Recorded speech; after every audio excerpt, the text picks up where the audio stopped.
Ayan, good morning po, magandang buhay mga ka-farmlat. Dito po tayo ngayon sa Tagkawayan, Quezon. 17 hectares po binebenta. Ang boundary po niya ay ito pong santol, kuya, no? Yung santol, kuya, Peroli. Ayun, sa may santol po na yan yung boundary. Tapos papunta dito.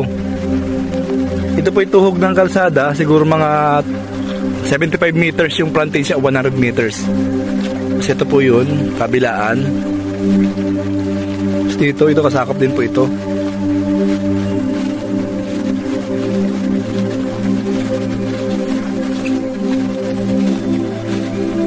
Ayan.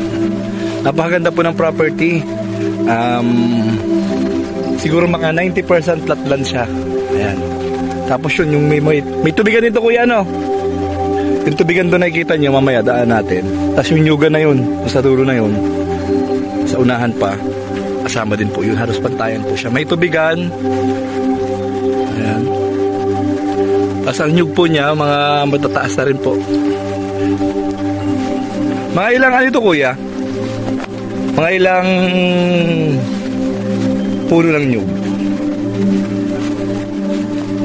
Ayan, may mga 1,000 mahigit daw po na puno ng nyug. Tapos may tubigan, 17 hectares po mga ka-farmland. Yan po yung locator po namin. Ayan. Ito po yung malaking cut ng lupa. 17 hectares. Ito po yung mano na lang. Pero apat lang po ang pipirma dito. Ayan. Ayan, may kalamansi pa. Yan, sakop din po yan dahil malaki po ang 17. Maaring hanggang dun pa yan sa dulo. Ang babaybay lang po natin dito yung kalsada. Yan, kabila ng kalsada kasi ito. Ayan. Okay, kuya. Tapos yung boundary dito saan? Ito? O yung kabilang nyug? Ah, okay. Yan, sa may nyug na yan. Yan yung property. Tapos, tatanamin lang po natin yung ano, yung tubigan. Kasi makita ko dito na medyo balawak. Yan. Yung sa may tabi po nun, tubigan, siya na po yun. Yung property. Ayun po, doon sa tubigan na yun, may papuntang tubigan doon sa kaliwa. Yun po yun, yung property. Yung boundary ng property. Tapos yan pong sumunod sa nyug na, ito yung nyug na yan. Yan po yung boundary. Boundary po ng property. Yan.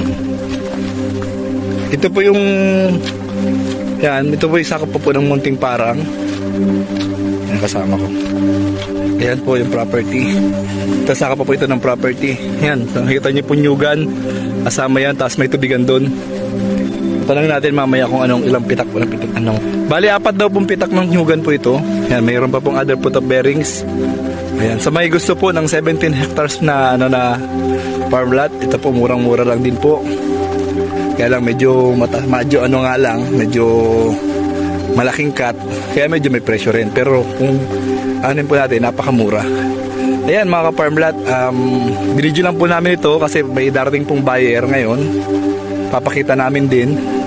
Siyempre gusto namin pakita yung property. Hindi na muna din namin. Kumbaga, saka namin papakita sa kanya mamaya. Ayan.